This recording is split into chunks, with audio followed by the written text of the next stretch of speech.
બ્રહ્મ સંબંધ મંત્ર એટલે કે આત્મનિવેદન, તેનું અનુસંધાન કરવાની આજ્ઞા સ્વયં શ્રી મહાપ્રભુજી વલ્લભાચાર્યજીએ નવરત્ન સ્તોત્રમના બીજા શ્લોકમાં કરેલ છે. નિવેદનમ તુ સ્મર્તવ્યમ સર્વથા તાદશય જને, એટલે કે વૈષ્ણવની સાથે મળીને બ્રહ્મસંબંધ મંત્રનો અનુવાદ અને અનુસંધાન સર્વથા એટલે હંમેશા કરવું. ગુજરાતીમાં અનુવાદ છે, આજે હિન્દીમાં લઈશ, કેમ કે અમુક ગુજરાતી ન જાણતા હોય તો તેમને ક્યારેક હિન્દીમાં પણ શ્રવણ કરવા મળી જાય. भगवान श्री कृष्ण से बिछुड़े हुए हजारों साल के समय व्यतीत होने से भगवान यानी प्रभु के प्राप्ति के लिए हृदय में जो ताप क्लेश को आनंद होना चाहिए वो जाको तिरोधान भयो है. ऐसो में जीव प्रभु श्री कृष्ण को देह, इंद्रिय, प्राण, अंतःकरण और उनके जो कोई धर्म है उपरांत स्त्री, पति, घर, पुत्र, कुटुंब, धन, आलोक और परलोक आत्मा सहित मैं समर्पण कर रहा हूँ. मैं दास हूँ, श्री कृष्ण में आपका हूँ. બ્રહ્મ સંબંધ મંત્ર એ હમણે જ પ્રસંગ આવ્યો પવિત્ર એકાદશીએ, કે તે જ દિવસે ગોવર્ધનનાથજીએ પ્રગટ કર્યો છે. અને તે પ્રસંગ આવ્યો કે બીજે દિવસે તે જ મંત્ર સર્વપ્રથમ મહાપ્રભુજી વલ્લભાચાર્યજીએ દામોદરદાસ સરસાનીજીને શ્રવણ કરાવ્યો. અને આ જે બ્રહ્મ સંબંધ શ્રવણ કરાવ્યો તે દિવસથી આ પુષ્ટિ માર્ગની શરૂઆત થઈ. અને આ પુષ્ટિ માર્ગમાં જે કોઈ જીવ લીલામાંથી છૂટા પડેલા છે એ જીવોને જ પાછા અંગીકાર કરવાના છે. એટલે કે અન્ય કોઈ જીવ હોય અને જો એ એવું ઈચ્છે કે મને પણ બ્રહ્મ સંબંધ થઈ જાય તો સારું, પણ એવી રીતે બ્રહ્મ સંબંધ થઈ શકતો નથી. એટલે કે એ બ્રહ્મ સંબંધ લેવાનું ભલે વિચારે કદાચ કરે છે, પણ જો એ સફળ થતો નથી તો પછી એ લીલાનો જીવ નથી. એટલે એ પ્રયત્ન કરે છતાં પણ નિષ્ફળ જાય છે. જે પ્રયત્નમાં મેં પહેલાં પ્રસંગ કહેલો કે કોઈ બ્રહ્મ સંબંધ લેવા આવી જ ના શકે, આવે તો એને સમય ના સચવાય, પછી ફરીવાર આવવાનું કહેવામાં આવે પણ એ ફરી દેખાય નહીં. ઘણા બધા રીતથી આપ જતાવે છે કે તું બ્રહ્મ સંબંધ ના લઈશ કેમ કે તું લીલાનો જીવ નથી. તો આ પુષ્ટિ માર્ગ એ પૂર્ણ સુઆયોજિત માર્ગ છે. પુષ્ટિ માર્ગમાં જે જીવોને પહેલાં લીલામાં હતા તો હવે ફરીવાર અંગીકાર કરવાના થયા, એવું કેમ? તો એ જે ભક્તિ માર્ગનો એક નિયમ છે કે પ્રભુ જ્યારે અવતાર લે અને જે કોઈ એના દર્શન કરી લે તો તે વખતે તો પ્રભુ તેનો જે ભાવ છે જાણી અને એને વરદાન આપી દે. પણ એ ભાવ જાણીને જે વરદાન આપે, એ વરદાન આપ્યા પછી એ જીવને છોડે નહીં. એટલે આટલું તો પ્રભુનું આપનું પ્રમેય બળ છે કે જીવને એક વખત પોતાનો કરી જાણ્યો પછી છોડતા નથી. પણ એ પ્રભુ જ્યારે પોતાના ધામમાં એ જીવને લઈ જાય છે, પણ એ જીવ ધામમાં ગયા પછી જાણતો નથી કે પ્રભુને પ્રસન્ન કરવા, પ્રભુનું સુખ વિચારવું, પ્રભુના તત સુખનો ખ્યાલ રાખવો, આ બધું કંઈ જાણતો નથી. એટલે કે હજી નવો નવો જ આવ્યો છે. તો તે વખતે જે સંભાવનાઓ છે એ છે પ્રભુને શ્રમ પડી શકે છે. આપણે જે એમ સમજીએ છીએ કે આ જ સાચું, પણ એ કદાચ ખોટું પણ હોય.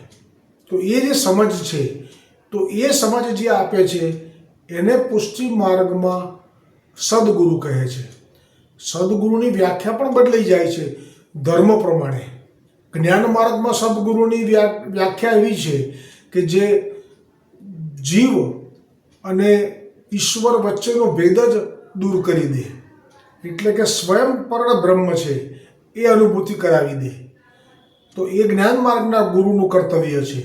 અને એ જે સામર્થ્ય છે જે ગુરુનું, કે જીવને જીવ દશામાંથી મુક્ત કરી અને બ્રહ્મ જ છે પોતે એવો અનુભવ કરાવી લેવો, તો એ સામે જીવ પણ એવો હોવો જોઈએ કે જેનો મનોરથ એવો હોવો જોઈએ કે મારે તો આ જ અનુભવ કરવો છે, જેને કહેવાય છે ભાષામાં જે અદ્વૈત, એટલે કે એક જ.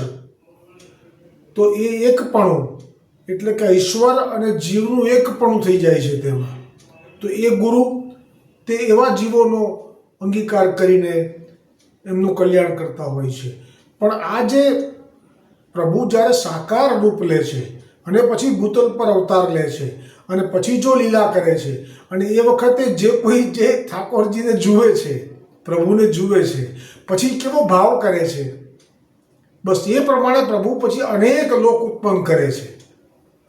આપ સર્વ સામર્થ્યયુક્ત કયા છે, કર્તુમ અર્થ કર્તુમ અન્યથા કર્તુમ સર્વ સામર્થ્યયુક્ત કયા છે. આપને કોણ રોકી શકે? આ કોઈ ગુરુ એમ જુએ કે આ જે છે સ્ત્રી એ મને કામ ભાવથી જુએ છે, તો ગુરુ કર્તુમ અકર્તુમ અન્યથા કર્તુમ નથી, એ સર્વ સામર્થ્યયુક્ત નથી. ગુરુ એ સ્ત્રીનો અંગીકાર ન કરી શકે, અને જો કરે તો પતન થઈ જાય, કેમ કે ગુરુની મર્યાદા છે. પણ પ્રભુની કોઈ મર્યાદા નથી. ભગવાન રામચંદ્રજીને જોઈને જે ભીલ કન્યાઓએ કહ્યું કે તમે તો એક જ પત્ની વ્રતધારી છો, પણ અમે તો આપને જોયા પછી, આપનું રૂપ જોયા પછી, આપની વાણી સાંભળ્યા પછી હવે અમે બીજા જે અમારા સંસારના ભીલ લોકો છે એની સાથે લગ્ન કરવા માટે અમે હવે પ્રયત્ન કરીશું તો નહીં કરી શકીએ. હવે અમારા મનમાં તો તમારું રૂપ વસી ગયું. હવે અમે આપને જો પતિ તરીકે પ્રાપ્ત નહીં કરી શકીએ એવું અમને સંભળાય છે કે આપ તો એક પત્ની વ્રત કરીને જીવી રહ્યા છો, તો અમારો અંગીકાર નહીં કરી શકો, તો પછી અમે પ્રાણ ત્યાગી દઈશું, પણ બીજા લગ્ન નહીં કરીએ. તો રામચંદ્રજી મહાપ્રભુજીએ તો એમને પણ પૂર્ણ પુરુષોત્તમ કહ્યા છે. પણ પૂર્ણ પુરુષોત્તમ રામચંદ્રજી ખરેખર નથી. રૂપ એ છે પણ હાસ્ય એ નથી, નેત્રો એ છે પણ કૃપા કટાક્ષ તીરછી નજર નથી, જે બાણ મારીને ઘાયલ કરે છે ગોપીઓને. તો આ બધું એ રામજીએ સ્વીકારવું પડ્યું કે તમે એવી રીતે આત્મહત્યા ન કરશો. યોગ્ય સમય આવશે એટલે પૂર્ણ પુરુષોત્તમ જ્યારે પ્રગટ થશે તો હું એમાં અંદર પ્રવેશ કરી જઈશ. આ જે ગુણ પર પુરુષોત્તમ સ્વરૂપ છે પૂર્ણનું, એ ગોલોકમાં જે બિરાજી રહ્યું છે એનું કોઈ પણ વર્ણન સ્વામિનીજી એટલે કે રાધાજીનો ર પણ આપણે ઉચ્ચાર કર્યો નથી સુખદેવજીએ.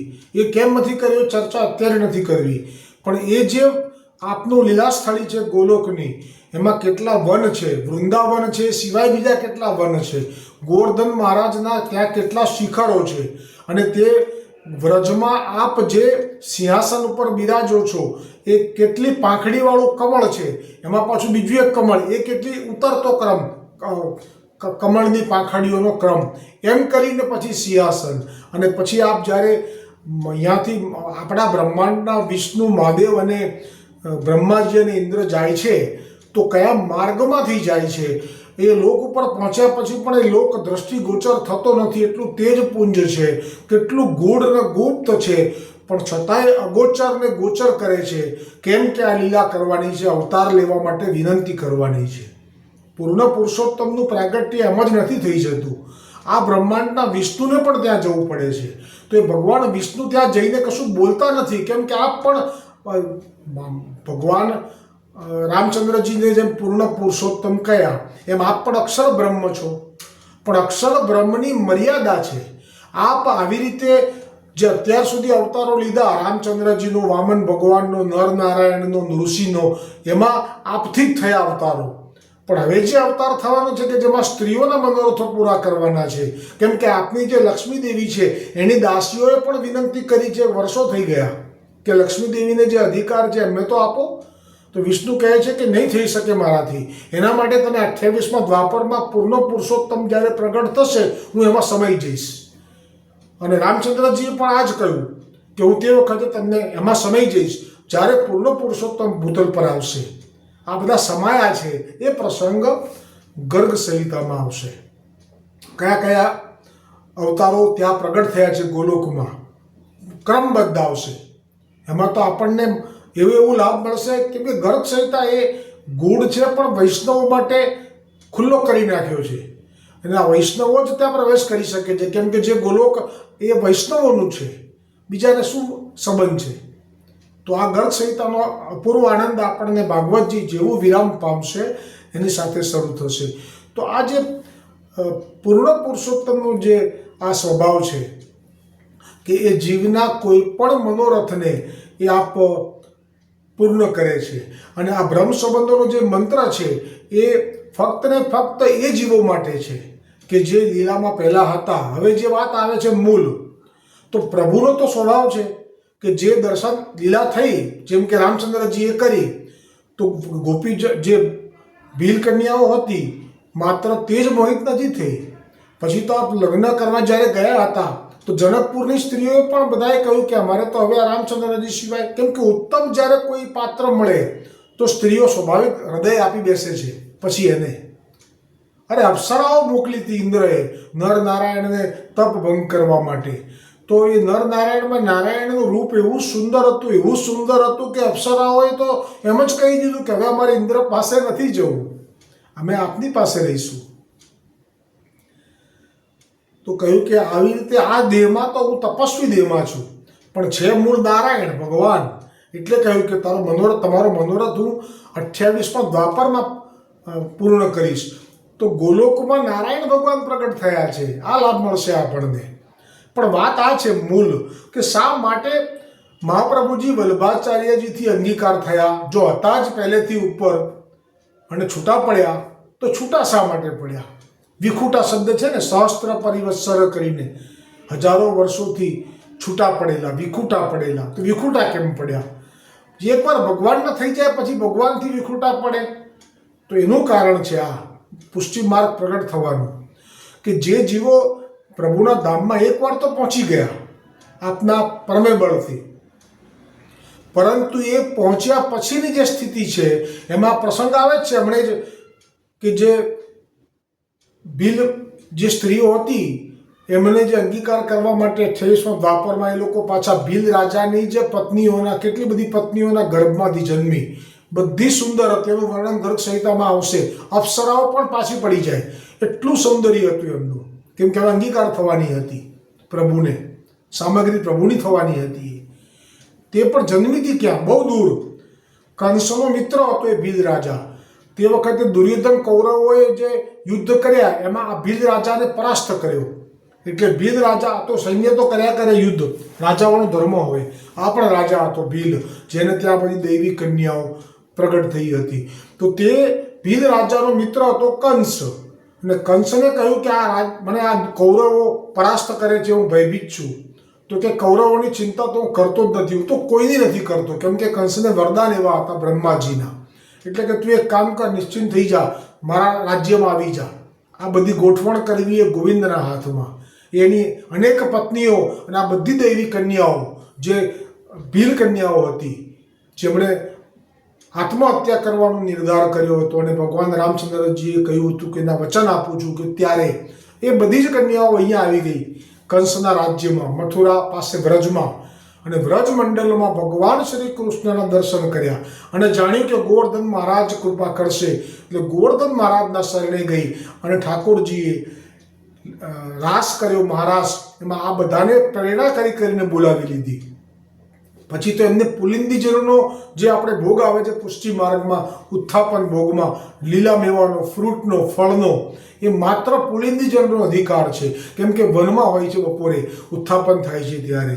તો આ પુલિંદીજનો ત્યાંથી સુંદર સુંદર મેવો વીણી લાવે છે, તોડી લાવે છે, એને સાફ કરે છે, ખાસા કરે છે, સમારે છે, સિદ્ધ કરે છે, સુંદર રીતે સજાવે છે.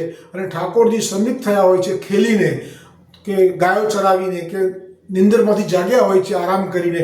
ત્યારે આ જ પુલિંદીજનો જે રામચંદ્રજીની ભીલડીઓ છે એ બધું સુંદર સિદ્ધ કરીને ધરે છે અને પ્રભુ આરોગ્ય છે. પણ એમાં એક અપરાધ પ્રસંગ આવી ગયો છે જે કે જેને કારણે એને કુંજરી થવું પડ્યું, મ્લેચ્છની યોનિમાં આવવું પડ્યું. તો એ લેવડાવી રહી હતી, પણ સામે સ્વામિનીજી આવ્યા.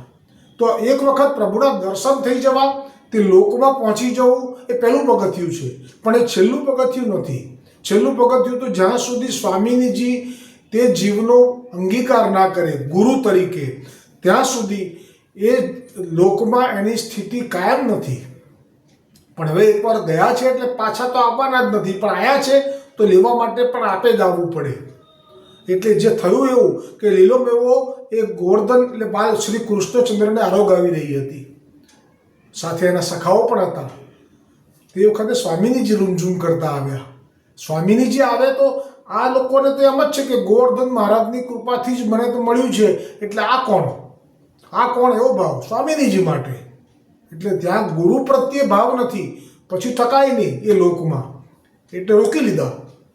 ઉપરથી એમ કહી દીધું કે તમે જોતા નથી, શ્રી કૃષ્ણચંદ્ર અત્યારે ઉત્થાપન ભોગ એટલે કે લીલો મેવો આરોગી રહ્યા છે. રોક્યા એ અપરાધ તો મોટામાં મોટો છે, પણ એનાથી મોટો અપરાધ કયો પડ્યો કે મોઢામાંથી ઉચ્છિષ્ટ પડ્યું, એટલે કે મોઢામાંથી સહેજ થૂકની એક સહેજ છાંટ પડી. તો આ વાત છે કે ઉત્તમ વસ્તુ પ્રાપ્ત કરવી હોય તો એના માટે ઉત્તમ પાત્રતા જોઈએ, અને પાત્ર કરવાનું કામ ગુરુનું છે. અને એ ગુરુ એ સ્વામિનીજી સ્વયં મહાપ્રભુજી વલ્ભાચાર્યજી થઈ અને ભૂતલ પર પ્રગટ થયા, અને એમણે બ્રહ્મસંબંધ આપી અને સર્વ દોષથી મુક્ત કરી દીધા, સર્વ દોષથી દૂર કરી દીધા. અને હવે પ્રભુની જ્યારે સેવા કરશે એ કુંજરી તો કહેવું નહીં પડે કે મુખ પર હાથ રાખવાનું અને પછી બોલવાનું. જ્યારે પણ સામે ભોગ હોય, કોઈ પણ સામગ્રી હોય પ્રભુની, આમ હાથ રાખવાનો પછી બોલવાનું. આ હવે નહીં કહેવું પડે. હવે સ્વામિનીજી આવશે અને જ્યારે ભોગ કરાવતી હશે ઉત્થાપનનો લીલા મેવાનો લીલામાં, નિત્ય લીલામાં, તો સ્વામીજીને જોઈને તરત જ ઠાડી થઈ જશે અને કહેશે કે પધારો શ્યામાજુ, પધારો, આજ્ઞા કરો શ્યામાજુ. આ રીતિ છે. ઠાકોરજીને તો કંઈ બોલાય જ નહીં, કારણ કે આ તો મુગ્ધ છો આપ ક્યારેય પણ કશું ઉચ્ચારતા નથી કે આ શું કર્યું તે નહીં. આ તો આપ તો આરોગી જવાની તૈયારીમાં હતા. તો એ જવાબદારી સ્વામિનીજીની છે કે ઠાકોરજીને શરમ ના પડવા દે.